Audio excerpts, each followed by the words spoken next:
नमस्कार भक्तगण। आज मैं पौष मास के पुत्रदा एकादशी व्रत के बारे में चर्चा करने जा रहा हूं।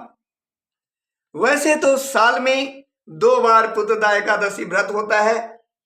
सबसे पहले पौष मास में दिसंबर या जनवरी महीने में, और दूसरी बार श्रावण मास के जुलाई या अगस्त महीने में होता है। इस व्रत के करने से संतान की प्राप्ति होती है। जिसको पुत्र नहीं है उससे पुत्र की प्राप्ति होती है। पुत्र प्राप्ति होने के कारण इस एकादशी को पुत्रदा एकादशी के नाम से जाना जाता है। इस व्रत के करने से सभी पापों का नाश हो जाता है और स्वर्ग की प्राप्ति होती है। इस दिन भगवान विष्णु, माता लक्ष्मी की पूजा की जाती है। आइए पौष मास के पुत्रदा एकादशी व्रत कथा के बारे में चर्चा करते हैं। भद्रावती के राजा सुकेतुमान और रानी सेव्या को कोई संतान नहीं था। इस कारण से वे बहुत दुखी थे।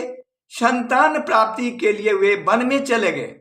वहां पर अनेक ऋषियों ने उन्हें लोमस मुनि के पास जाने के लिए कहा। यह सुनकर राजा सुकेतुमान लोमस मुनि के पास चले गए। लोमस मुनि ने राजा के पूर्व जन्म का वृत्तांत बताया, कैसे उन्होंने एक प्यासी गाय को जल से हटा दिया था, जिसके पाप से वे पुत्रहीन हुए। श्रावण शुक्ल पक्ष की एकादशी और पौष शुक्ल पक्ष की एकादशी का विधि, व्रत, पूजा और रात्रि जागरण की सलाह दी। इसके बाद राजा और रानी विधि पूर्वक एकादशी व्रत किया।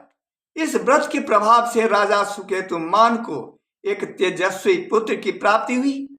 तभी से यह पुत्रदा एकादशी व्रत लोग पुत्र प्राप्ति के लिए करने लगे।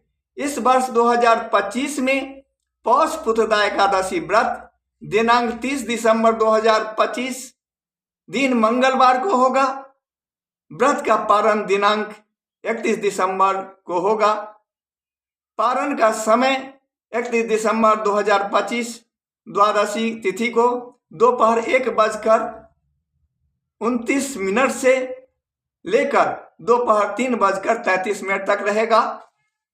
पूजा करने का शुभ मुहूर्त रहेगा 30 दिसंबर 2025 को सुबह 7:50 से 31 दिसंबर 2025 को सुबह 5 बजे तक।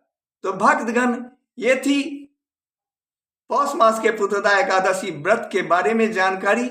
अगर मेरा वीडियो पसंद आ गया हो तो मेरे इस चैनल को लाइक एवं सब्सक्राइब करें। साथ ही अपने साथियों को भी शेयर कर दें।